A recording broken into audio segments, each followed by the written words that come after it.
nasceu em São Paulo, mas morou no interior, não é isso? Exatamente. Eu nasci em São Paulo, nasci no bairro da Moca, vivi na infância na Vila Prudente, Zona Leste. E quando eu tinha 10 anos, bom, meu pai foi professor primário, depois diretor de escola, depois se dedicou à carreira na educação e ele começou a viajar em função disso, minha mãe professora primária. E a gente, com 10 anos, eu fui para o interior, fui para Cândido Mota, no interior de São Paulo. Teus pais foram trabalhar lá? Exatamente, eles foram e eu fui, meu irmão. Depois de 2 anos a gente foi para Mogi das Cruzes, no estado de São Paulo também. Obrigado. Mas você não tinha família lá? Não tínhamos família. Qual é a sensação de 10 anos na metrópole e para o interior? Geralmente é o contrário, né? As pessoas Foi impactante, porque a gente morava... Zimas inversas, a metrópole é fundamental. É verdade, Celso. A gente... Era uma vivência... Eu já tinha uma vivência um pouco de rua, né? É uma infância muito diferente da infância hoje, né? A gente ficava muito na rua e tal.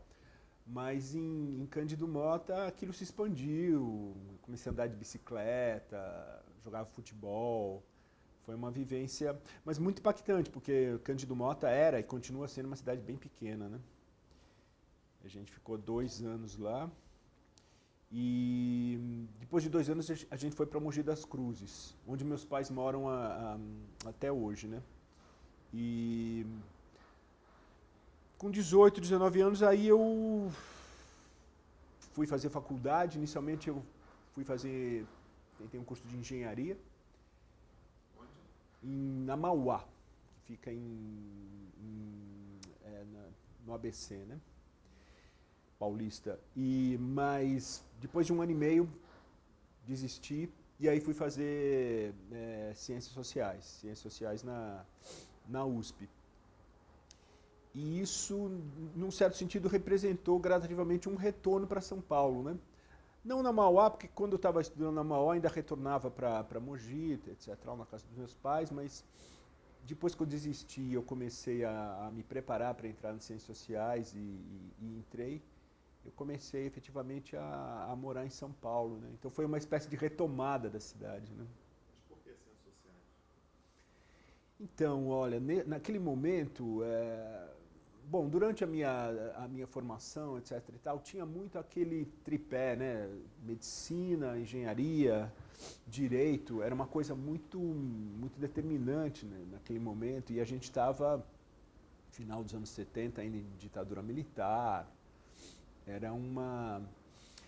Eu acho que no final dos anos 70, depois da minha experiência na engenharia, e eu me aproximei do pessoal ligado ao centro acadêmico, e tinha uma movimentação política de final da década de 70 ali bastante interessante, período de redemocratização, uma certa retomada do movimento estudantil. Aquilo foi me interessando bastante. Ainda na engenharia? Ainda na engenharia. Aí, no início de 79, eu já estava praticamente saindo da faculdade, e me interessei muito por ciências sociais. Nessa altura eu já estava desistindo e decidi então fazer uma carreira nas ciências humanas, fazer uma faculdade nas ciências humanas que me interessasse. Eu acho que inicialmente essa atmosfera política me fez me interessar pelas ciências sociais. Você voltou para São Paulo, como é que foi o retorno 8, 9 anos depois? Olha, foi muito interessante porque São Paulo, nessa altura, tinha uma atmosfera não só política muito significativa, mas também cultural, né? Quer dizer, era um momento que, então eu comecei também a ir muito show de música, Caetano Veloso, Gilberto Gil, Tom Zé. Tinha aquela atmosfera também, quer dizer, tinha uma... Naquele momento, e eu acho que hoje, mas hoje de uma outra forma também, se gostava muito da música baiana, do carnaval da Bahia, do carnaval de Olinda. E eu peguei um pouco essa relação de juventude nesse... Então foi muito interessante, porque era uma redescoberta da cidade num outro patamar cultural e também político, né? Você mantinha alguma militância política formal? Não, eu não cheguei a militar, digamos, em nenhum grupo, etc e tal. Agora, durante a faculdade, obviamente que eu me interessava bastante pela vida estudantil, pelas assembleias, né, eu cheguei a representar um pouco a própria minha classe, etc e tal. Mas não me aprofundei nisso. Quer dizer, à medida em que eu comecei a fazer o curso de Ciências Sociais, eu fui me interessando bastante também pela formação. Pela formação, pela formação nas disciplinas. Você conhecia já professores de Ciências Sociais ou não? Se interessou pelo tema? Não, eu não conhecia. Eu me interessei pelo tema e, na verdade, comecei a entrar em contato mesmo quando eu comecei efetivamente a fazer o curso, né? Você tinha família em São Paulo ainda? Você voltou a morar na Moca? Não voltei. Quer dizer, meus pais continuaram em Mogi das Cruzes. Eu tinha duas tias morando em São Paulo, mas meu irmão também nessa altura veio para São Paulo. Mas eu estava, num certo sentido, também um pouco por conta própria nessa vida em São Paulo. E, de toda forma, não conhecia esse mundo das ciências sociais antes e comecei a me aprofundar durante a minha formação, né? Tive a oportunidade de ter aulas com professores excelentes, né? Como é que era o curso nessa época, 80, né, que você entrou na USP? Então, olha, nessa época, é muito diferente de hoje, né? Quer dizer, a gente não tinha tantos centros de pesquisa, tantas atividades como você tem. Hoje você tem uma proliferação de grupos de pesquisa, atividades e tal. Era uma coisa mais restrita. E naquele momento, inclusive, não existia ainda os departamentos de antropologia, de sociologia, de ciência política. Tinha o departamento de ciências sociais. Isso depois se autonomizou, creio eu, meados dos anos 80, né? E nessa época a gente tinha as disciplinas obrigatórias e a partir do segundo ano, terceiro, a gente começava a fazer disciplinas optativas. Naquele momento eu comecei a me interessar bastante por sociologia e por antropologia, mais do que ciência política. Comecei a me enveredar um pouco por esse campo. E aos poucos eu fui me interessando pelo tema da cidade, pela esfera urbana, né? Eu tive a oportunidade de fazer uma pesquisa de iniciação científica que foi muito interessante. Isso também é uma coisa que naquele momento era mais raro, não existiam tantas bolsas, etc. e tal. Mas eu fiz uma disciplina de sociologia urbana com a professora Eva Blay e ela me incentivou a explorar etnograficamente alguns espaços, etc. e tal. No final do curso eu me interessei por fazer uma pesquisa no Lago da Concórdia, no Brás. Para quem é leigo em São Paulo, o Lago da Concórdia é o... Na verdade é o seguinte, a primeira questão importante é que é o bairro do Brás, né? O bairro do Brás, em São Paulo, que é um bairro que tem uma tradição histórica importante, desde a passagem do século XIX para o XX, por ser um bairro fabril, um bairro que vieram migrantes italianos, espanhóis, e que a partir dos anos 30 começou também a receber muitos migrantes nordestinos. Até que, inclusive depois, nos anos 80 e 90, vieram migrantes coreanos. Então é um bairro com uma certa tradição de migração. É um bairro que, durante muito tempo, hoje menos, mas sempre atraía muito o interesse de geógrafos, historiadores, cientistas sociais, arquitetos. E nesse momento eu me interessei por... Um pouco fiquei circulando pelo bairro até chegar nessa praça, que é uma praça, na verdade, que fica de frente para a Estação do Norte. Uma estação onde, durante os anos 50 e 60, chegavam muitos migrantes nordestinos e onde havia, naquele momento, uma ocupação informal significativa, ou seja, os camelôs, né, que na época também eram chamados de marreteiros. Hoje se fala menos esse termo, né? Vendedores ambulantes, camelôs, tinha engraxates, tinha uma rede de prostituição no local.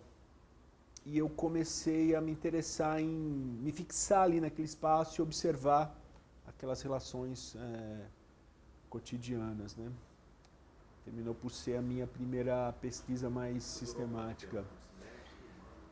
Ela demorou 1 ano e meio. Na verdade, começou... Você era orientando Da Eva Bly, exatamente. Era 1 ano, depois teve uma prorrogação de mais 1 semestre. E eu desenvolvi a minha primeira etnografia, né? Você chegou até o José Guilherme Magnani já Ainda não.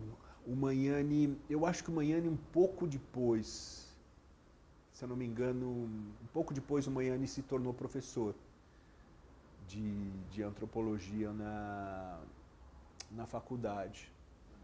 Eu vinha contatá-lo quando eu já estava terminando a graduação. E aí eu estabeleci um contato com o Magnani. Na entrevista da etnográfica, você menciona que quando acabou a faculdade, você teve uma experiência de trabalho na prefeitura. Exatamente. Fala um pouco mais, era o que tipo de trabalho? Olha, era o seguinte, era uma espécie de estágio, a Secretaria das Finanças na época, ligada à gestão Mário Covas. A Secretaria das Finanças tinha o interesse de fazer alguns mapeamentos sociais e alguns mapeamentos também demográficos, embora não fosse uma demografia precisa, era uma demografia aproximada. E eu me inseri, né, comecei a trabalhar e num primeiro momento a gente visitou muitas favelas em São Paulo. A ideia, na verdade, naquele momento, eu mais a equipe a qual eu pertencia, foi diariamente a gente visitava uma favela, fazia uma espécie de contato informal com moradores e fazia uma quantificação muito breve, não era, digamos, rigorosa, mas era uma espécie de aproximação da quantidade de moradores e também de uma certa tipologia, por exemplo, das casas, das construções. Você tinha experiência de visitar a favela antes? Não, comecei ali a fazer isso. E O livro da Teresa Caldeira, Política dos Outros, né? Era nessa época, nos 80, né? exatamente. Ela está pesquisando justamente as favelas, né, em São Paulo. Exatamente, é uma coisa que começa nesse momento a despertar um certo interesse. Obviamente que as favelas em São Paulo têm uma morfologia muito diferente das favelas cariocas, por exemplo, né? E era um desafio também, quando a gente chegava nesses locais, entender onde está a favela, o que caracterizaria, qual seria o tipo de construção, o tipo de precariedade. E fizemos isso durante meses, assim, mas de uma forma muito intensiva, sem que a gente tenha podido, digamos, desenvolver, o que eu me arrependo é uma observação, uma descrição daquilo de uma forma mais sistemática, né? Não ficou um registro escrito, elaborado, ficou um impacto da experiência. Quer dizer, a partir dali Você fazia relatórios? na verdade a gente fazia essas visitas, depois a gente se encontrava a equipe, nós discutimos um pouco, fazíamos trocas do que foi observado e relatávamos, né, relatávamos o que tínhamos observado, um pouco a gente foi fazendo uma certa configuração do que a gente via nesses bairros e também do que a gente via em cada região da cidade, né? Vamos dizer, eu caracterizaria isso na Zona Sul, na Zona Leste, na Zona Norte. Mas, infelizmente, não foi um trabalho, digamos, quer dizer, né, algo que poderia ter resultado uma etnografia mais sistemática, isso não aconteceu. Foi mais uma experiência, que era uma experiência, inclusive, bastante cansativa, porque todo dia a gente ia, levantava dados, conversava com pessoas. Logo depois você começou o mestrado, em 85, né? Aí já com Magnani de orientador, você tinha conhecido ele no finalzinho da graduação, que você falou. Exatamente. Você já tinha vontade de fazer uma carreira acadêmica? Exatamente, porque nessa altura, depois da experiência de pesquisa no Lago da Concórdia, eu fiquei com vontade de me aprofundar um pouco mais na antropologia urbana, né? Quer dizer, durante a pesquisa de iniciação científica, tinha um interesse pela observação já dos espaços públicos, das interações que aconteciam ali, e um interesse inicial pela etnografia já. Mas, portanto, naquele momento eu gravitava entre a linha da sociologia urbana e da antropologia urbana, que é um diálogo que naquele momento, inclusive, estava muito forte. Você mencionou agora há pouco o trabalho da Teresa Caldeira, né? Quer dizer, então havia antropólogos e sociólogos muitas vezes se voltando a contextos parecidos, por exemplo, as áreas periféricas ou contextos de pobreza, com práticas etnográficas, mas que dialogavam ora com referenciais mais antropológicos, ora com referenciais mais sociológicos. E no final da graduação eu senti a necessidade de um referencial, digamos, mais ligado à antropologia, ou seja, uma pesquisa na qual eu pudesse articular aquilo que eu já estava observando da cidade, num diálogo com a antropologia urbana, e que era algo que o Magnani, o professor Magnani, naquele momento estava desenvolvendo de forma cada vez mais sistemática. Não sei se já existiu na antropologia urbana. Já existia a disciplina antropologia urbana. Eu acho que em São Paulo ela estava se estruturando. No Rio de Janeiro isso já tinha uma tradição. Tinha o Gilberto Velho, basicamente, né, e orientamos. No Sul tinha o Rubem Oliver e aqui o Magnani, os três.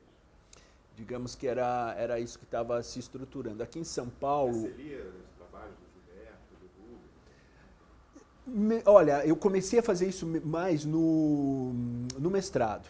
Aí no mestrado a gente começou a estudar mais esses autores. Inclusive, no mestrado, o Gilberto Velho deu um curso, deu uma disciplina. Eu tive a oportunidade de ser aluno do Gilberto Velho aqui na USP, no mestrado. Ele era muito ligado à Ruth, né? Exatamente. Tinha sido orientando no doutorado. Exatamente. Apesar dela já estar na política, se não me engano, né? Exatamente. Inclusive, a Alba Zaluar também fez acho que, se eu não me engano, o doutorado aqui, né, em São Paulo. Mas esses autores eu tive um contato mais sistemático a partir do mestrado. Foi quando eu comecei a ler mais essa linha que estava se estruturando, e que em São Paulo, digamos, a Eunice Duran e a Ruth Cardoso, um pouco antes do Magnani, já estavam, num certo sentido, buscando consolidar essa área, né? O Magnani, obviamente, que desenvolveu algo, fez uma síntese particular e muito fecunda dessa linhagem aí que vem tanto da Ruth Cardoso quanto da professora Eunice Duran, né? Que também foram minhas professoras. Eu fui aluno da Ruth Cardoso na graduação e da Eunice na pós, no mestrado. Entrando no mestrado, então você vai fazer a tese, a dissertação sobre o shopping centers, né? Isso já era um tema de início ou ele surgiu no mestrado? Quem te sugeriu isso? Olha, na verdade... Saiu da favela para o shopping. É verdade, foi uma... Um rolezinho. Foi uma mudança temática. A princípio eu imaginei que eu fosse desdobrar a minha pesquisa sobre o Lago da Concórdia. Mas depois, o que estava acontecendo é que em meados dos anos 80, em São Paulo, tinha uma expansão dos shopping centers, né? Quer dizer, a gente já tinha o shopping center Iguatemi nos anos 60, etc. Mas no início dos anos 80 começou a aparecer uma série de shoppings. O Eldorado, o Center Norte e tal. E um primeiro debate sobre qual o impacto desses estabelecimentos na vida urbana, né? Sobretudo porque, ao contrário do Rio de Janeiro, São Paulo, por exemplo, tem uma maior escassez de espaços públicos de interação, de encontro, de lazer, etc. E tal. E os shoppings começaram a ocupar muito esse espaço também, né? Quer dizer, além de instituições de consumo, naquele momento elas começaram também a aparecer muito como espaços de encontro, de sociabilidade, de uma forma um pouco impactante. Então, uma observação, se eu me lembro bem da época, e mais como experiência vivida do que como pesquisa, tinha também muito a narrativa da exclusão, de uma segregação socioeconômica em condomínios, né, ruas fechados, né, que fechavam as pessoas em casas, os shopping centers também, tinha muito a sociabilidade, uma sociabilidade marcada por quebras, né, socioeconômicas e que isso levaria a um declínio de formas tradicionais de comércio, né? Estou lembrando aqui do declínio do homem público do Sennett, o livro da época também tinha essa ideia, né, de que essa nova configuração pós-moderna, sei lá que não estava na época, exatamente. Uma perda de formas tradicionais de sociabilidade, de comércio, de pertencimento urbano, não sei. É verdade, nessa época a gente lia, por exemplo, o Richard Sennett, esse livro que você falou, O Declínio do Homem Público, o Marshall Berman também, o Tudo que é Sólido Desmancha no Ar, falava um pouco do impacto da modernidade nas formas de sociabilidade. E um pouco depois a própria Teresa Caldeira também começou a trabalhar com essa dimensão dos condomínios fechados, né? E a questão da segregação.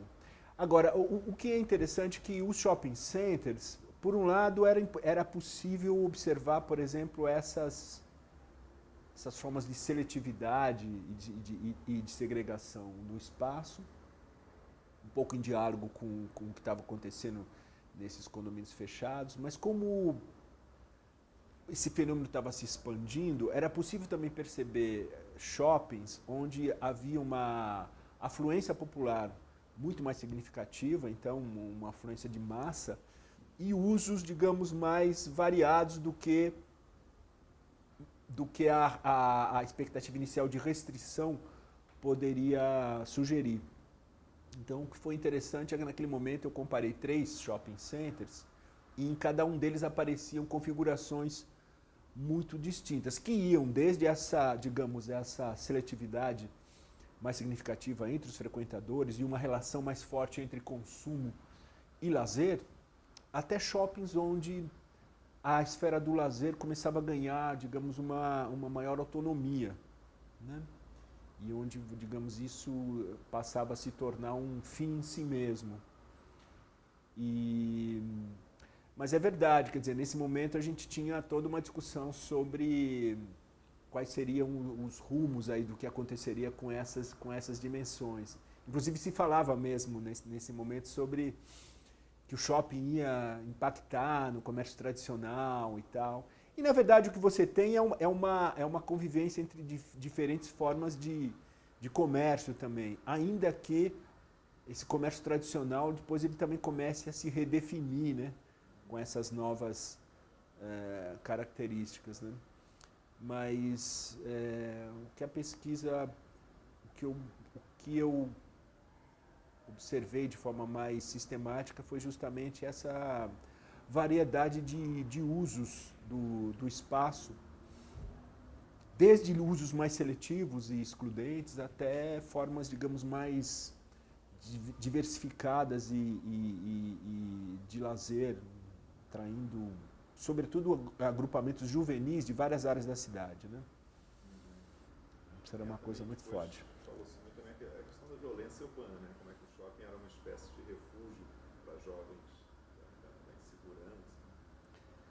Sim, tinha essa dimensão de segurança que era também... Mas que tinha mais apelo, digamos, para, digamos, jovens ou garotos e garotas com maior poder aquisitivo, né? Porque, por exemplo, quando eu fiz a pesquisa no Shopping Center Norte, que naquela época era um shopping na Zona Norte de São Paulo, quando ainda não existiam outros shoppings, na Zona Leste, por exemplo, ali você tinha frequentadores de vários bairros de São Paulo, onde a questão da violência urbana ela não era uma questão tão premente. E, ao mesmo tempo, vários desses jovens, inclusive, quando eles precisavam comprar alguma coisa, eles iam para outras áreas mais baratas. Eles dominavam a geografia de São Paulo, de tal modo que o shopping não era necessariamente o lugar onde eles iam comprar vestuário e tal. Era um lugar onde eles iam circular ou zoar, né? Esse verbo aparecia muito, sobretudo no Center Norte, né? Agora, essa pesquisa tem 30 anos quase, né? No Até Rio mais. também estava começando, Rio Sul foi o primeiro, Barra Shopping, eram poucas experiências de shopping. Agora só uma curiosidade, 30 anos depois, hoje quando você vai a um shopping e tal, lembrando dessa pesquisa dessa época, você acha que ela continua com a mesma configuração, mudou? O que você Não, mudou. Bom, Tem aumentou mudanças. muito a quantidade, né, de shopping. Exatamente. Primeiro que isso essa é uma mudança, né? Por exemplo, na época da pesquisa, quando eu fiz no Shopping Center Norte, você não tinha shoppings em outros lugares. Hoje você vai, por exemplo, na Zona Leste, tem outros shoppings até maiores, com uma utilização popular muito significativa. Eu acho que talvez o que tenha mudado mas, num certo sentido, reafirmando uma tendência que já estava presente ali, que é um uso cada vez maior desses espaços, não apenas pelas classes médias e altas, mas também pelas classes, digamos, populares. E algo que apareceu, talvez, recentemente, que também me fez pensar um pouco na minha pesquisa, foi os chamados rolezinhos, né? Você já tinha falado agora há pouco, né? Que é vamos dizer, essas formas de interação em determinados shoppings populares, mas dizer, não é vamos dizer, uma ida apenas espontânea de jovens, é uma ida combinada pelas redes sociais para utilizar determinados espaços, né? E que geraram naquele momento uma série de reações por parte de outros usuários ou por parte da própria direção dos shoppings que ficaram preocupadas com esse tipo de utilização popular ampliada, né? E que é interessante porque na época que eu fiz a pesquisa, o que apareciam eram conflitos mais individualizados. Por exemplo, um grupo que fazia alguma coisa errada, aprontava, fazia um pequeno vandalismo no banheiro, ia lá o segurança, admoestava e tal. Ou então um cara que brigava com outro cara, que os seguranças pegavam, e às vezes os seguranças eram contundentes, né? Maltratavam os jovens e tal. Mas isso era alguma coisa pontual. Com os rolezinhos isso ganhou um caráter, digamos, mais regular e que virou naquele momento um certo fenômeno de mídia, né? Quer dizer, começou a se discutir quais as consequências disso e tal. Mas é que, claro que hoje a gente tem uma configuração muito distinta da época, porque hoje você tem esses jovens utilizando o Facebook, usando as redes sociais, o lazer ligado, por exemplo, ao funk, quer dizer, um fenômeno hoje com especificidades, né? Mas não a ponto de ser uma ruptura completa com aquilo que eu olhava, mas é claro que a realidade hoje está muito mais fragmentada, muito mais complexa, né? Você defendeu a dissertação em 90, né? Isso. Começou o doutorado em 93. Nesse meio tempo você fez o quê? Terminando? Então, eu trabalhei e hoje em dia eu trabalhei com docência. Quer dizer, hoje em dia é muito mais esperado que você faça uma carreira imediata entre graduação, pós-graduação, faço o mestrado, o doutorado, depois você começa a se dedicar. Até porque mudou muito, né? Antigamente o mestrado era uma coisa que você passava 4 anos e tal. Hoje Exatamente. o mestrado é o fim da graduação e o doutorado é o início de tudo, né? Exatamente, Celso. Isso mudou muito em uma geração. Né? Mudou. E eu peguei um pouco essa transição. Quer dizer, eu peguei uma época em que eu conhecia pessoas cujo mestrado podia levar 5, 6 anos. Tinha uma dimensão, digamos, quase como do que a gente chamaria hoje doutorado. Tanto que o meu mestrado demorou 4 anos, ainda era quando acontecia isso, mas, quer dizer, voltando um pouco até a trajetória pessoal, né, no começo do mestrado eu já era pai, já tinha me casado, já tinha um filho e tal, e minha mulher é psicóloga, Beatriz, e a gente se casou em 85. Quer dizer, quando eu comecei o mestrado, a gente já teve um filho, e se impôs também a necessidade de trabalhar. Eu podia ter tentado o doutorado imediatamente, mas eu preferi me dedicar à docência, né? Nessa época eu dei aula na faculdade Casper Libero, de jornalismo, e dei aula aqui na GV.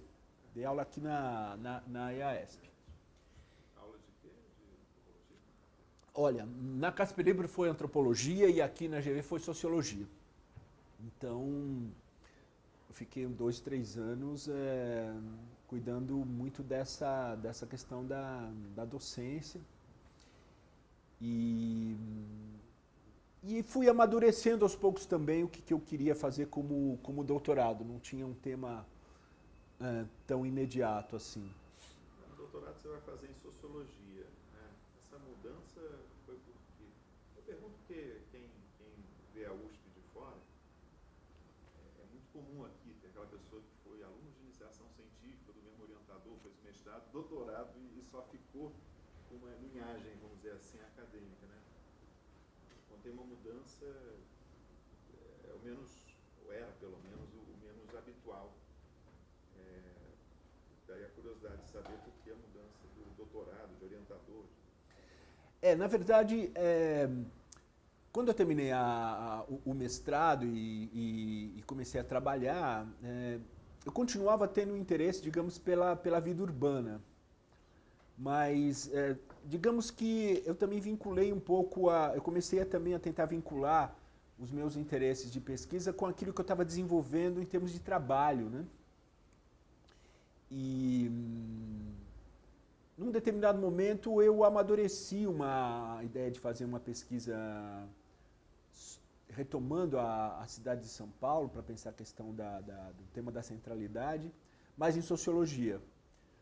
Naquele momento eu também estava enfim, trabalhando aqui na GV com sociologia.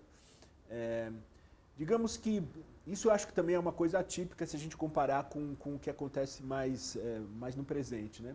Mas naquele momento eu entendi que era possível articular, continuar com o meu interesse pela pesquisa sobre a vida urbana, mas numa área que eu achava que naquele momento seria a sociologia urbana.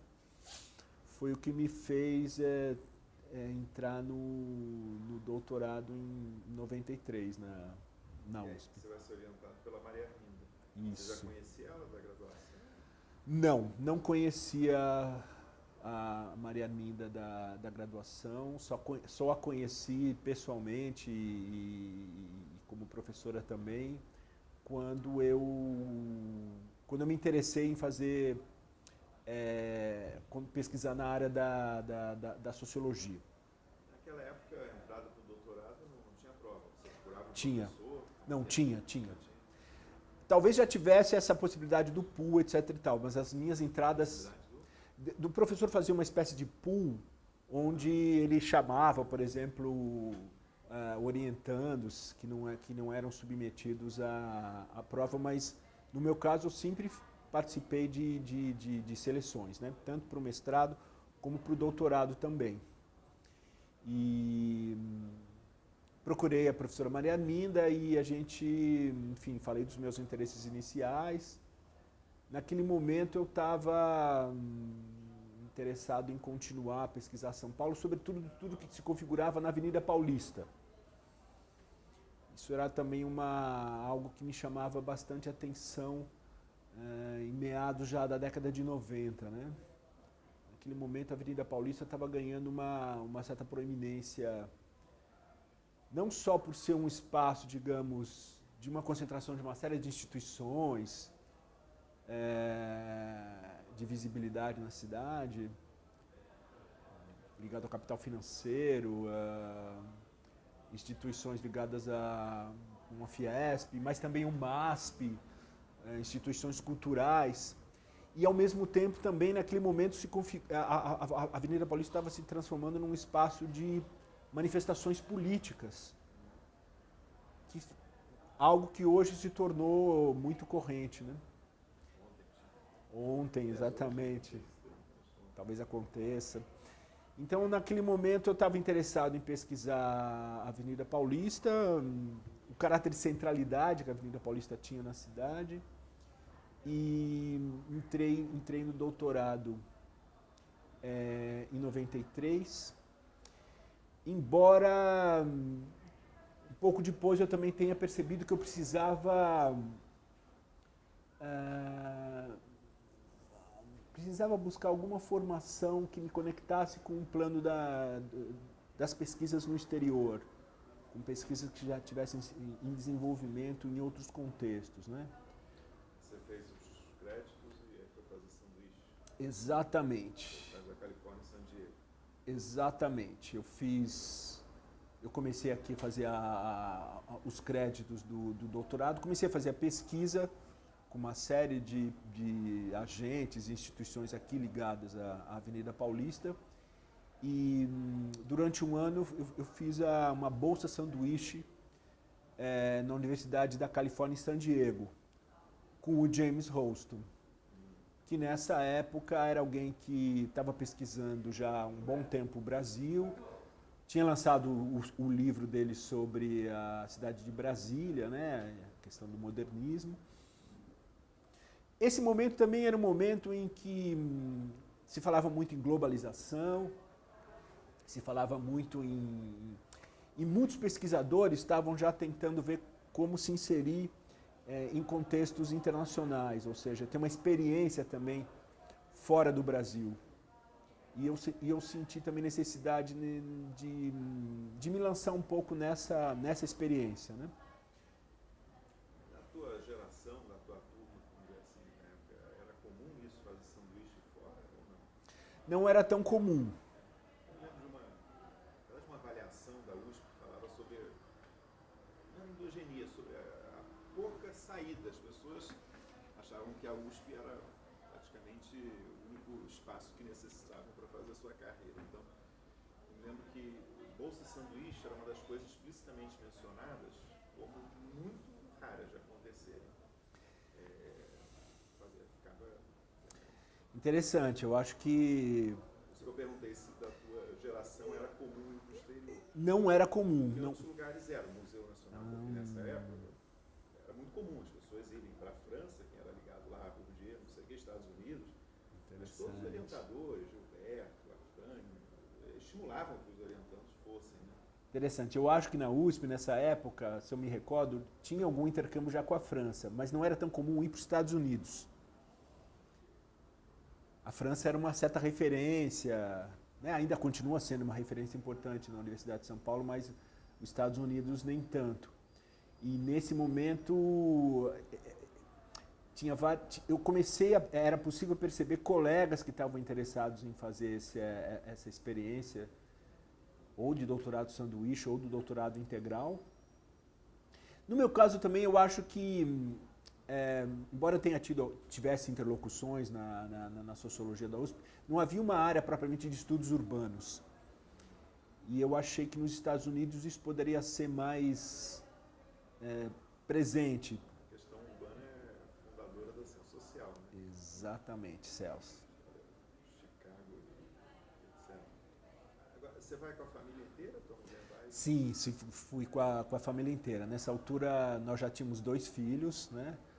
O Thiago tinha 9, a Marina tinha 4. Fui eu, Bia, Marina e Thiago. E tivemos uma experiência muito interessante. Por um ano a gente ficou em San Diego, na Universidade da Califórnia, onde naquela época James Holston era docente. E então a gente foi para lá e eu tive a oportunidade de, durante um ano, me dedicar mais ao estudo, que era uma coisa que estava sendo difícil também de fazer de forma mais sistemática no Brasil, porque, enfim, tinha o doutorado, mas também tinha as aulas e tudo aquilo que acarretava de... O sanduíche é um raro momento de tranquilidade para estudar. Exatamente. Em 92 nos Estados Unidos também. Me lembro um ano que você tinha tempo. Exatamente. Muito tempo, né? Bem escassíssimo. E foi muito interessante também porque a própria vivência também em San Diego, né, é uma cidade belíssima, no litoral da Califórnia, com, digamos, condições muito boas. Eu tinha uma sala que eu dividia com 2 colegas e eu comecei a andar de bicicleta nessa época, que era uma coisa que eu... Hoje em dia a gente tem hoje o ciclismo na cidade de São Paulo, tal, mas naquele momento era impensável você andar de bicicleta numa cidade. E lá era possível, durante um tempo foi possível fazer isso e eu pude me dedicar de forma mais sistemática a estudar e ao mesmo tempo pontualmente conhecer outras cidades. O que para mim também foi interessante, porque essa ida para os Estados Unidos me permitiu relativizar um pouco ou ampliar essa ideia de cidade, né? Porque a gente fica muito com a cidade brasileira, que já é bastante diversificado, né? Se a gente comparar, basta comparar São Paulo e Rio, as diferenças que existem. No caso ali, San Diego, Los Angeles, São Francisco, Nova York, Washington, foi uma oportunidade também de compreender melhor as especificidades do contexto urbano norte-americano, né? E ampliar um pouco essa minha ideia de cidade. Nesse ano lá, você chegou a fazer curso regular ou só estudou? Não, com a Bolsa Sanduíche eu já tinha feito os créditos aqui. Eu me dediquei a estudar e a frequentar palestras, ou às vezes eu até conversava com um professor e assistia 2 ou 3 aulas que me interessavam mais. E ao mesmo tempo também eu podia visitar e conversar com alguns professores. Por exemplo, eu tive uma oportunidade de um contato muito legal com a professora Sharon Zucchi, quando eu fui a Nova York, que apesar de eu estar na Califórnia e ter contato com tudo aquilo que estava se produzindo ali, quando eu fui a Nova York, conversei pessoalmente com a Sharon Zucchi, que era uma referência também de algo que estava sendo feito do outro lado, ali na costa leste, né?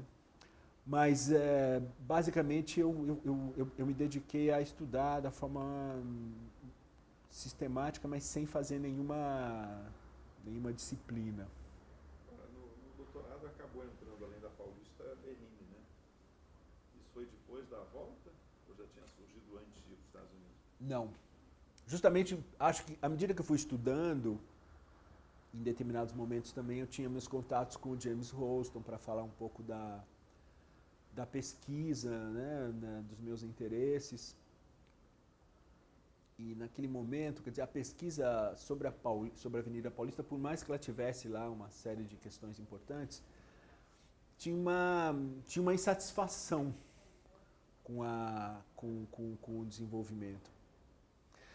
Foi quando aí depois, num certo momento, eu concebi uma pesquisa mais comparativa. Quer dizer, o tema da centralidade, que já estava aparecendo com um certo interesse, eu sistematizei para fazer, na verdade, uma comparação. Quando eu voltei dos Estados Unidos, portanto, eu ampliei a minha pesquisa para pensar, na verdade, 3 áreas de São Paulo, onde existiria, num certo sentido, uma espécie de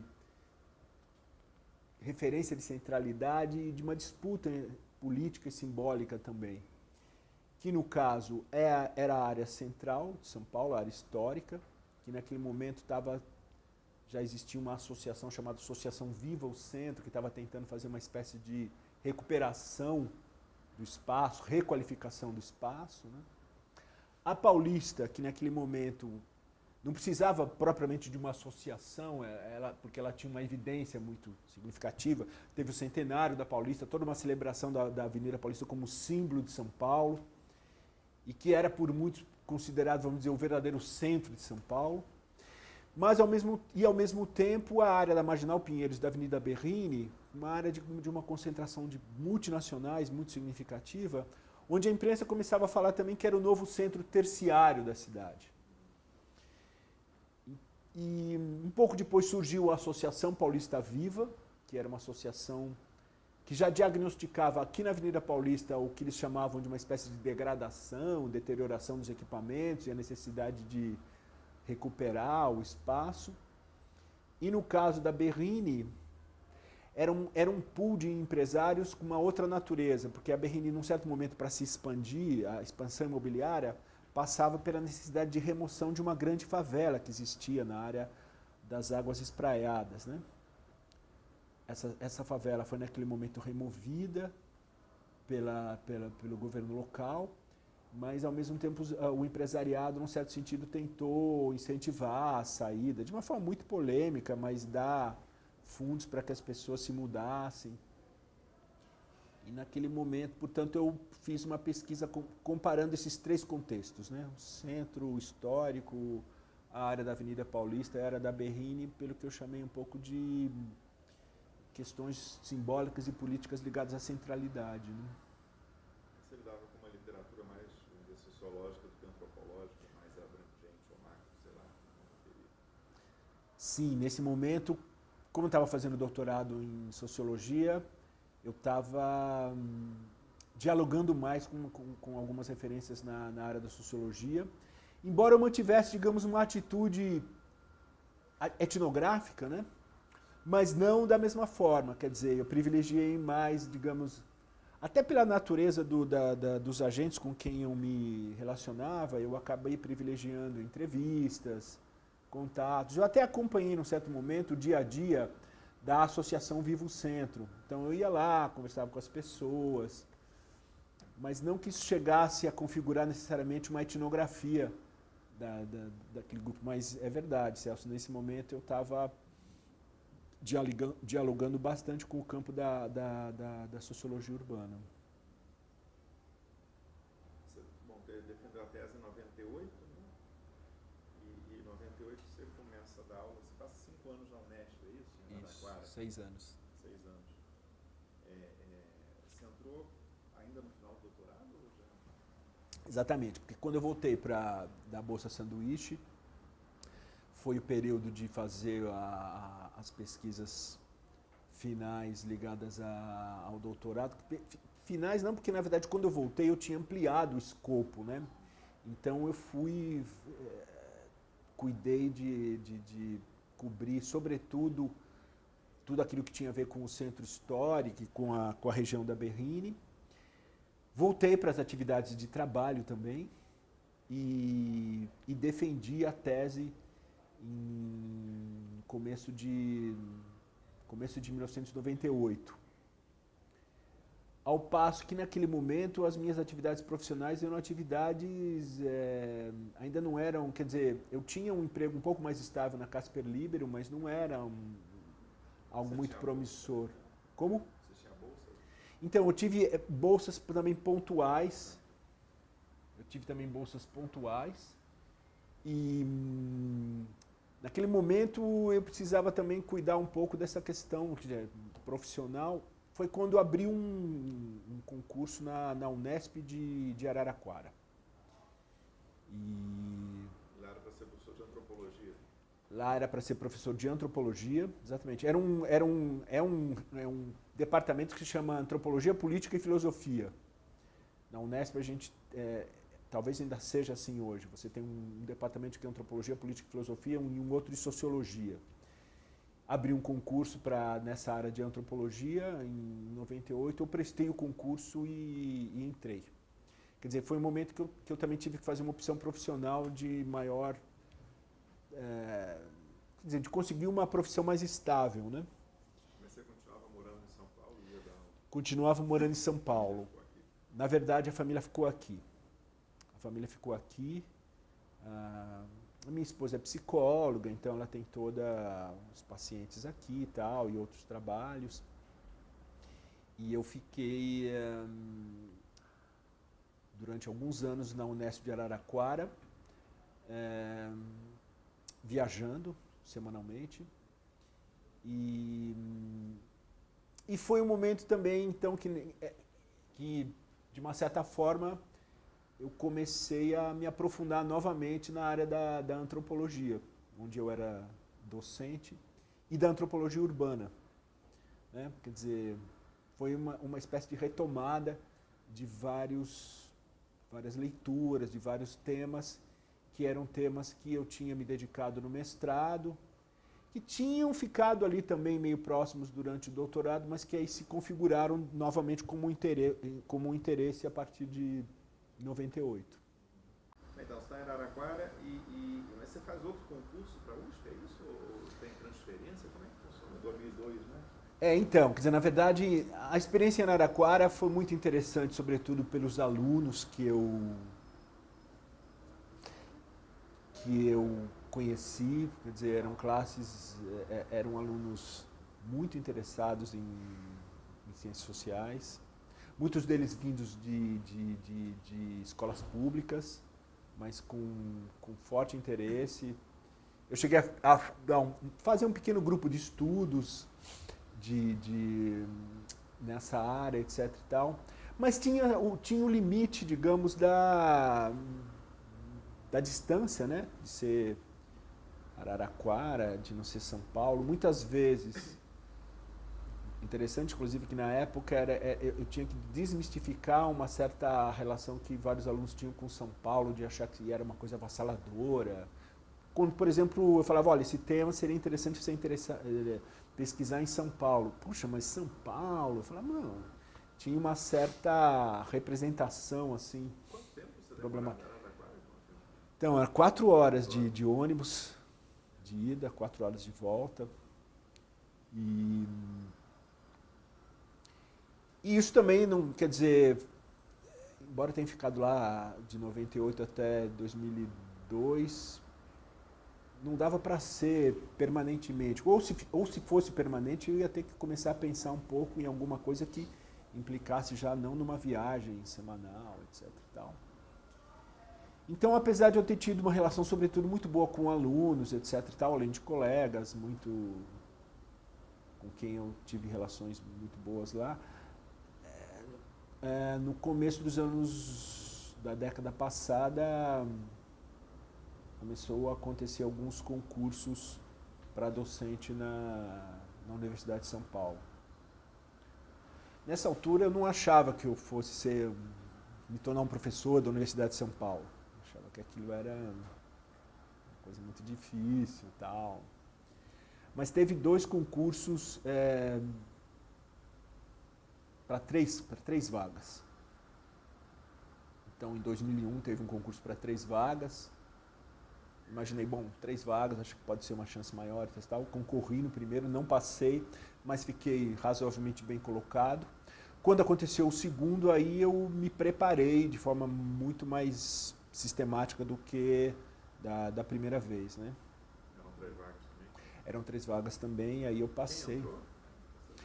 Olha, quando eu entrei, no ano que eu entrei, entrou a professora Ana Cláudia Marques e a Ana Lúcia, na área de antropologia do direito. Tá? Então teve uma renovação grande em 2 anos. Foi. Antropologia da USP.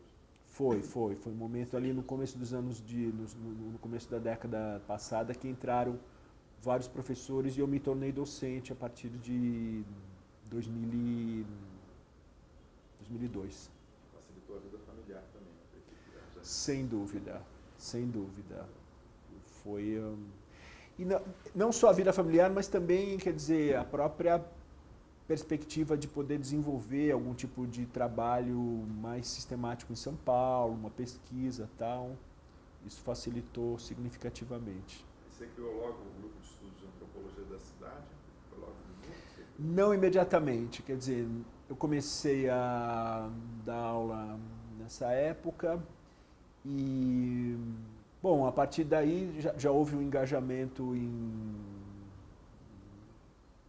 A mesma coisa que eu tinha desenvolvido na Unesp de Araraquara, de formar um grupo de estudo, eu tentei também fazer isso, né, na USP, ou seja, eu comecei a ter alunos que me procuravam com interesses de mestrado, de iniciação científica, ou alunos com interesse em se aprofundar um pouco nessa área de antropologia urbana.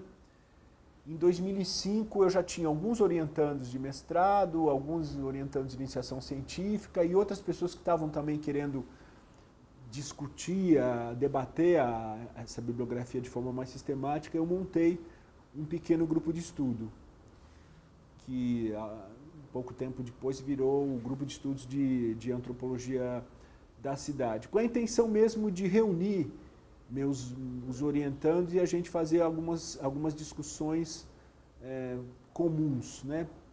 Justamente para evitar, como eram em geral temas distintos de pesquisa, a ideia era juntá-los para buscar denominadores comuns, aproximações. Naquele momento a gente lia tanto da antropologia urbana como sociologia urbana. Depois a gente começou a se aprofundar mais em leituras centradas em antropologia urbana e em antropologia. Sobretudo também porque, até voltando a alguma coisa que a gente já tinha falado, né, embora a minha formação tivesse tenha tido, vamos dizer, uma ponte aí entre antropologia e sociologia muito forte, sobretudo a partir da década passada, foi possível começar a sentir um distanciamento entre essas áreas, né? Ou diálogos mais ásperos entre antropologia e sociologia. E, a partir de um certo momento, isso também reverberava no próprio interesse dos alunos. A gente começou a se dedicar, num certo momento, mais a trabalhar com uma certa interface entre antropologia urbana e outras áreas da antropologia. Embora esse diálogo com sociólogos e com etnógrafos urbanos tenha continuado como área de interesse também. Um interesse mais teórico também. Sim, interesse... Nessa época que você escreve o Sociabilidade Urbana, né? O livro lá para a coleção que eu dirigi. É bem essa discussão teórica, né? Reapropriando o Zimmer de outra forma. Exatamente. Esse livro, inclusive, é interessante. Esse livro que foi uma oportunidade muito interessante, Celso, de sistematizar o que a gente vinha lendo e discutindo entre nós e ao mesmo tempo também fazer uma espécie de incursão, ou seja, qual a relação dessa temática da sociabilidade com outras áreas da antropologia, como se daria esse diálogo. E esse livro, na verdade, que acho que foi publicado em 2007, né? Ele marcou um determinado momento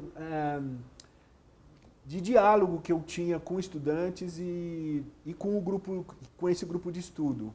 Quer dizer, foi um momento de sistematização e de busca de referências para a construção de um certo campo nessa área da antropologia, né? E, bom, nessa época também, estava lembrando aqui antes da entrevista que eu tinha apresentado você para a Graça numa unbox, lembro que foi 2006, 2007, sei lá, alguma Gracinha de Cordeiro, né? E estava aqui, é fácil descobrir o ano, ver quando é que ela veio a uma unbox, e era o dia do lançamento dos livros, a abertura e tal, o Heitor está aqui, quer conhecer, eu levei lá. Vocês começaram uma parceria desde essa época, né? Mas aí com Lisboa, um estudo comparativo, já tem uns 10 anos, mais ou menos. Exatamente. Como é que foi esse novo campo então, de pesquisa e estudo? Inicialmente ele aconteceu através de um convite que eu tive para integrar a rede Brasil-Portugal de Estudos Urbanos, coordenada pelo Carlos Fortuna, na Universidade de Coimbra, e pelo Rogério Proença Leite, aqui no Brasil. Eles estavam naquele momento, a partir daqueles editais do CNPq, que, vamos dizer, incentivavam projetos comuns em língua portuguesa, né, e estreitamento de laços entre Brasil, Portugal e outros países que falassem português. Eles estavam montando uma rede e foi a partir desse convite inicial que eu comecei as minhas primeiras idas a Lisboa. A Lisboa não, na verdade a Coimbra, para os encontros que nós tínhamos lá. Às vezes aconteciam em Portugal, às vezes aconteciam aqui no Brasil também. O Rogério organizou. Foi antes de eu ter um contato mais sistemático com Graça Cordeiro. Agora, nessas idas, a gente também começou a eleger alguns espaços de interesse de pesquisa. Quer dizer, os pesquisadores brasileiros começaram a pensar em algumas áreas de pesquisa em Portugal e os pesquisadores portugueses em algumas pesquisas aqui no Brasil. E eu comecei a me interessar por Lisboa. Lisboa era algo que começou a se tornar uma área de interesse. Você já conhecia Lisboa antes? Não, eu conheci tudo a partir dessa minha ida para participar dessa rede, né? A gente se encontrava em Coimbra e à medida que a gente foi elegendo temas de interesse, eu comecei a me aproximar mais de Lisboa e também da Graça Cordeiro, que é uma grande amiga, antropóloga, que trabalha com o contexto urbano de Lisboa. Quer dizer, quando apareceu um interesse de pesquisa... Exatamente, que foi uma referência importante para a minha própria aproximação. Porque nessa altura, aqui em São Paulo, eu estava pesquisando o bairro da Luz, a região da Luz. Eu tinha um certo interesse em trabalhar de forma articulada com algumas questões que estavam se configurando aqui no bairro da Luz. E em Portugal eu me interessei pelo bairro Alto, um bairro boêmio, um bairro notívago, né, da vida lisboeta, e ao mesmo tempo um bairro que naquele momento tinha uma quantidade muito grande de idosos que moravam, que ocupavam os espaços ao longo do dia, e aparecia, digamos, uma espécie de diferença muito marcada entre o mundo diurno e o mundo da noite, né? E alguns conflitos decorrentes também dessas dinâmicas diferentes. Eu me interessei, portanto, em fazer uma pesquisa no bairro Alto, e foi por aí que eu me aproximei também de contatos mais sistemáticos com a Graça Cordeiro, que nessa época já tinha feito a sua pesquisa excelente sobre o bairro da Bica, que é fronteiriço ao bairro Alto, e que coordenava, quer dizer, tinha uma rede de pesquisadores ligadas a ela que trabalhavam também com outras questões urbanas em Lisboa. A partir de um certo momento, concomitante à minha inserção nessa rede, que eu já tinha contado para você, eu comecei também a visitar Lisboa de forma mais sistemática e aprofundar os laços acadêmicos, os trabalhos com Graça Cordeiro, até que em 2011, por conta própria, eu fiquei durante alguns meses em Lisboa. Porque essas idas que a gente fazia anteriormente eram idas muito interessantes, mas eram visitas muito pontuais, né, a esses contextos. Eu senti necessidade, num certo momento, de fazer uma pesquisa mais prolongada. Quanto tempo você passou lá? Eu fiquei 5 meses em 2011, fazendo uma pesquisa mais sistemática no bairro Alto, com a supervisão da Graça Cordeiro nessa época, e foi uma experiência muito interessante de me aprofundar no conhecimento daquele espaço, da vida urbana lisboeta, e E ficou, assim, uma relação muito legal com a Graça, de parceria, que vem se desdobrando, né, até hoje. Atualmente você continua essa pesquisa? Não, na verdade, antes de 2011 eu tinha feito algumas idas pontuais e em 2011 foi quando eu fiz a pesquisa mais sistemática de trabalho. O que aconteceu depois de 2011, algumas vezes eu estive de forma mais pontual em Portugal e em Lisboa, sobretudo, e tive contatos também esporádicos com as pessoas, os agentes que eu tinha pesquisado, né? Mas aí de forma mais pontual, não teve continuidade. Isso é uma coisa ainda em aberto, não sei se um dia talvez eu retome. A tua experiência lá com o mundo acadêmico português? E assim, quando eu fiz, no meu caso, quando eu fiz graduação, mestrado, mesmo doutorado, você não lia nada de Portugal, ciências sociais, isso não existia no mapa. Depois, nos anos 2000, começou uma série de atores, né? O Gilberto foi um dos mais importantes nessas mediações, mas outras pessoas também começaram a fazer pontes, vínculos, né, com esses projetos. O CNPq também tinha esse comitê temático, se eu não me engano, de ciências sociais do país de língua portuguesa, né, Isso. E aí teve uma certa descoberta, não mútua, porque os portugueses, eu entrevistei vários, eles conheciam a ciência, eles liam os autores brasileiros. Sim. Né, durante, né, pós-ditadura lá, o que tinha. É verdade. Mas os brasileiros não conheciam, não sei se essa foi a tua experiência, estou falando da minha, mas se foi isso.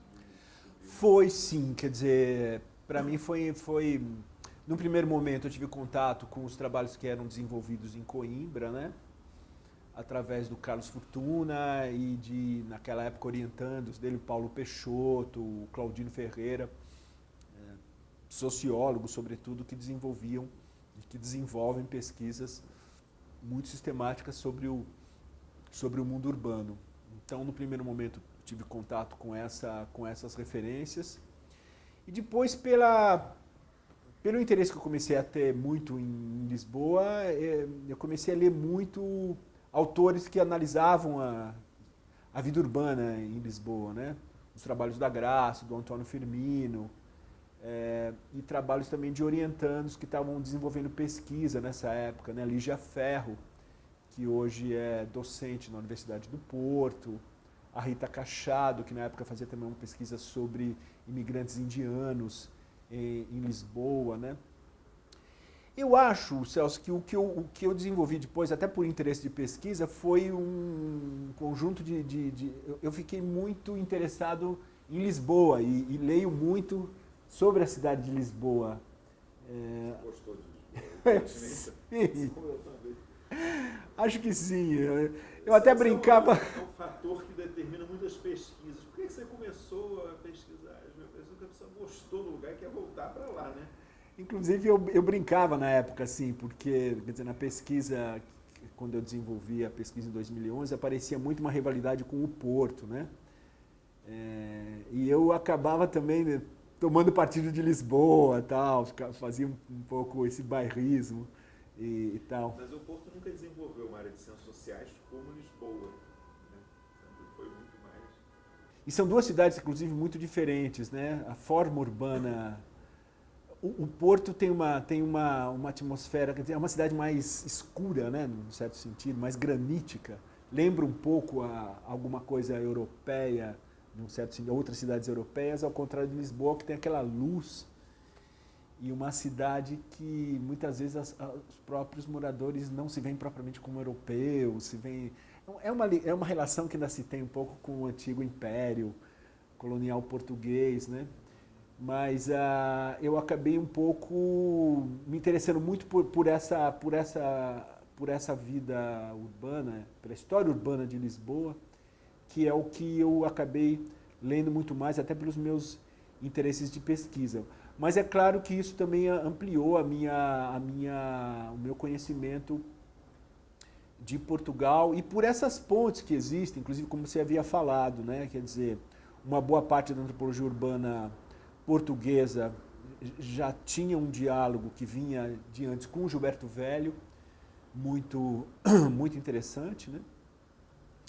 Ao mesmo tempo também que, por exemplo, nessa época, meu interesse pelos trabalhos do Michel Agier também começaram a desenvolver mais, até pela parceria que a Graça já tinha desenvolvido, Graça Cordeiro, com o Michel, um pouco antes nessa época, né? Quer dizer, digamos que, portanto, Portugal acabou sendo também um espaço onde, de uma certa forma, eu pude aprofundar meus laços com a antropologia urbana carioca e francesa, né?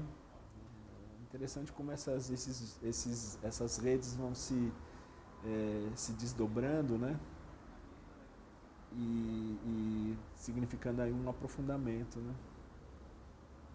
Bom, então meu roteiro acabou, não sei se tem alguma coisa que você queria ainda falar ou registrar, que não tenha mencionado.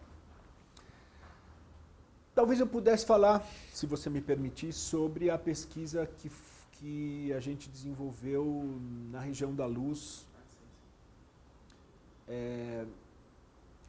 Porque a gente tinha falado um pouco do GEAC, do Grupo de Estudos de Antropologia da Cidade, que se construiu primeiro como um grupo de estudo, mas...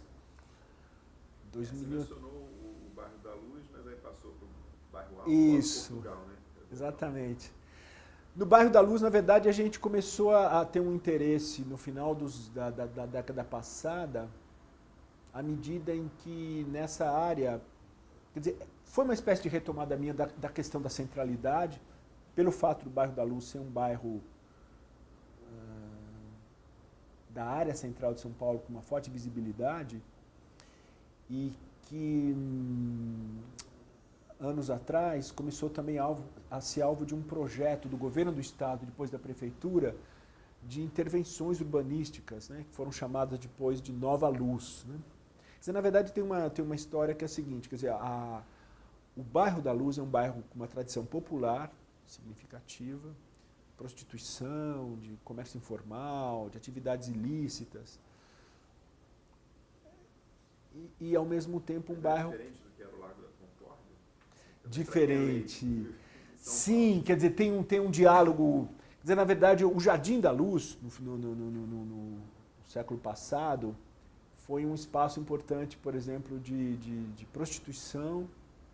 Era um espaço de frequência da elite, mas depois começou também a se tornar um espaço de prostituição, um espaço de atividades informais.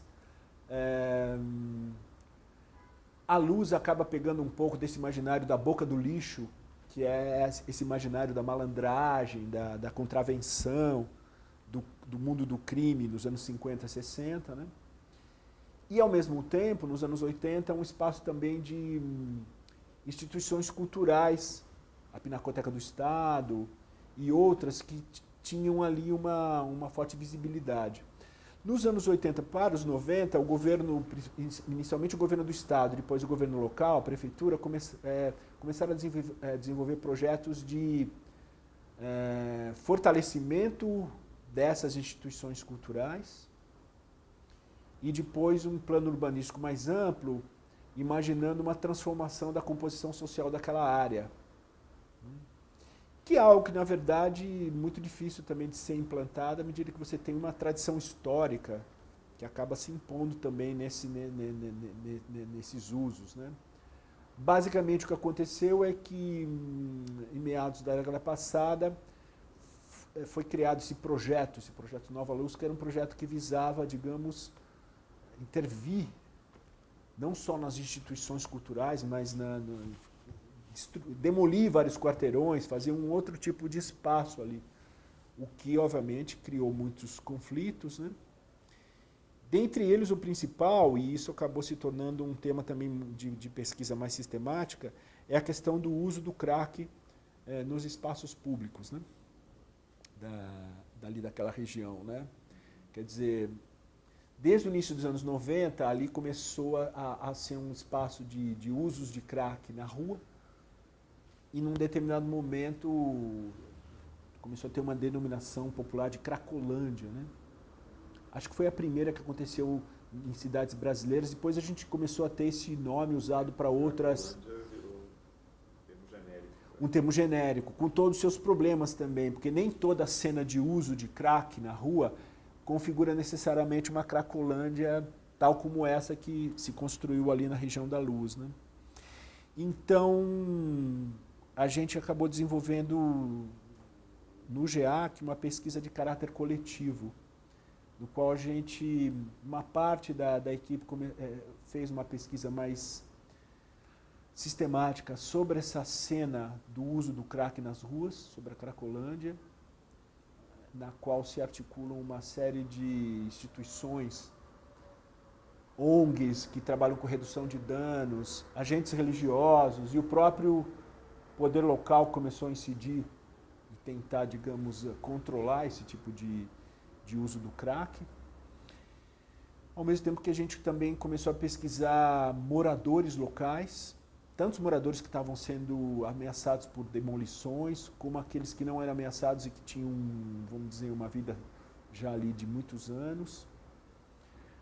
Uma outra equipe começou a pesquisar os frequentadores das instituições culturais da Luz, que iam ali frequentar esse espaço e circular pelo lugar.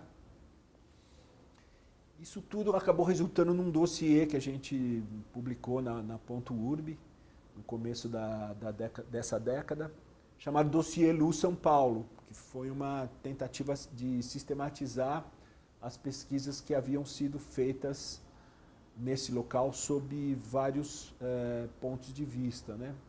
Foi uma tentativa, digamos, de pegar um espaço marcado por uma densidade sociocultural, histórica,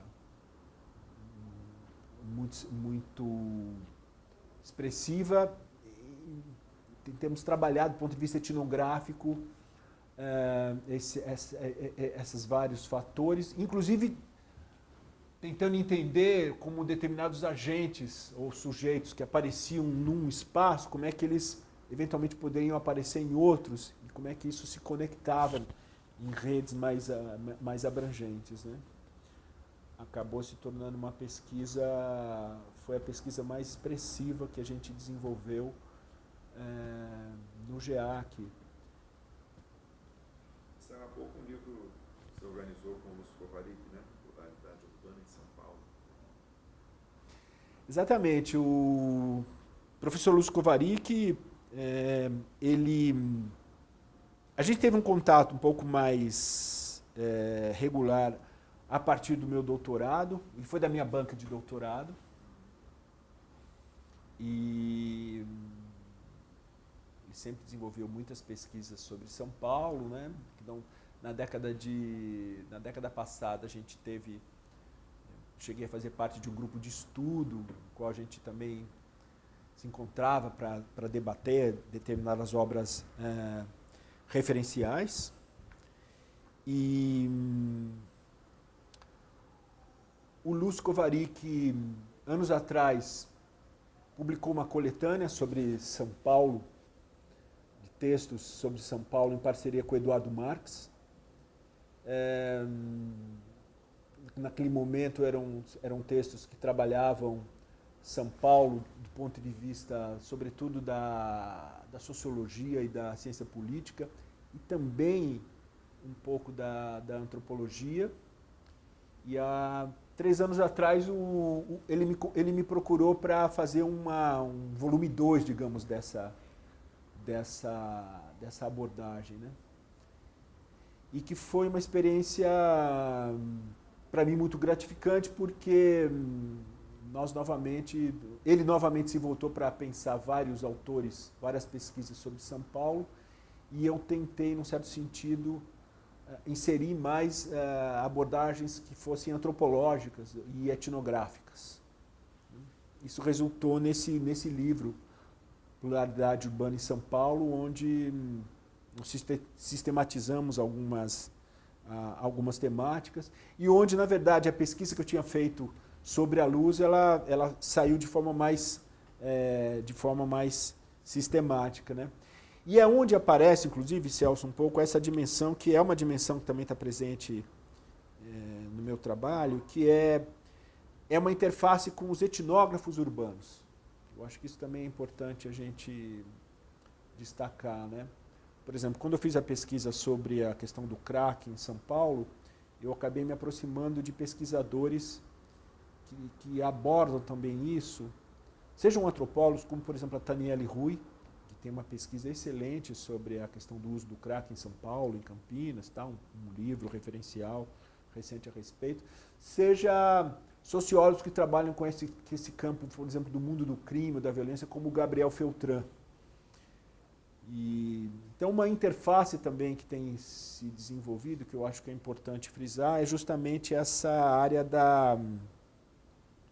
por exemplo, das pesquisas sobre áreas periféricas, sobre o contexto de pobreza, o contexto da informalidade, o contexto da violência, onde, na verdade, a gente tem um diálogo fecundo entre antropologia e sociologia, e onde a etnografia acaba sendo uma referência comum importante. Portanto, eu acho que, embora a gente tenha, num certo plano, um diálogo difícil hoje entre antropologia e sociologia, são disciplinas que têm se tornado disciplinas com diálogos muito ásperos, eu acho que há campos onde isso se desenvolve e se desdobra em diálogos bastante fecundos. Como, por exemplo, essa área aí vamos dizer, do mundo do crime, que não é algo que eu pesquisei mais sistematicamente, mas que, ao trabalhar com o uso do crack, acabei por tocar em alguns pontos que me colocaram, por exemplo, em contato com pesquisadores, né? Você mencionou nos anos 80, principalmente em relação aos estudos urbanos, tinha uma mistura maior de áreas, sociologia e antropologia, né? Quer dizer, se for pensar nas origens, a gente está lembrando aqui no intervalo do livro do Foucault, ele menciona Marinovski, os argonautas, né? Inspiração para ele fazer isso. Depois se afastaram muito. Não sei se você acha que isso é efeito da especialização acadêmica, departamental, institucional, ou se tem a ver com outras questões mais teóricas ou conceituais. Eu acho, Celso, que tem essa dimensão teórica muito, muito forte e que reverbera também no plano institucional. Por exemplo, eu acho que tem áreas em que antes havia, por exemplo, mestrados em sociologia e antropologia que começaram a se autonomizar, mas ao mesmo tempo você também tem, eu acho que hoje, uma autonomização teórica, né? Eu ia até comentar, recentemente eu tive uma oportunidade de organizar um dossiê sobre antropologia urbana, sobre antropologia, com Michel Augier, aquela revista Brasil, aquela revista francesa, que tem dossiês periódicos. Em 2013, quando eu estive em Paris como professor visitante, a Mônica Spum convidou a mim, Michel Augier e a mim, para a gente pensar num dossiê sobre antropologia. E essa acabou sendo uma experiência muito interessante, porque, claro que na antropologia você tem temas eminentemente antropológicos, onde o diálogo com a sociologia quase não existe, como, por exemplo, a própria etnologia indígena, que é um campo muito referencial no Brasil, né? Então, Dominique Galois e seus orientantes foram convidados para escrever um artigo. Ali você tem uma discussão eminentemente antropológica. Mas há outros campos onde existe uma interface a ser levada em conta, né? Por exemplo, essa questão da sociologia da violência. O Antônio Rafael Barbosa, que é professor da Universidade Federal de Niterói, né, Fluminense, ele escreveu um artigo muito interessante onde ele justamente pega esse diálogo entre sociologia e antropologia, mas também uma mudança ao longo do tempo de uma sociologia institucionalista preocupada com a violência para uma antropologia, digamos, mais voltada a uma etnografia do chamado mundo do crime. Uma sociologia e uma antropologia também. E que mostra também, digamos, uma espécie de migração de algo que estava muito assentado no Rio e que começa a se voltar para São Paulo. Ou seja, ao longo do tempo você tem uma certa mudança de enfoque, mas do ponto de vista da prática, das relações institucionais, é um campo de diálogo muito forte entre antropólogos e sociólogos. isso acho que isso é uma questão também que eu acho importante. À medida que você tem, e acho que é necessário que haja uma autonomização da antropologia, mas existem campos específicos de pesquisa onde esse diálogo ele articula essas duas áreas de forma muito... Ou até a ciência política, se a gente pensar também por uma outra vertente, né?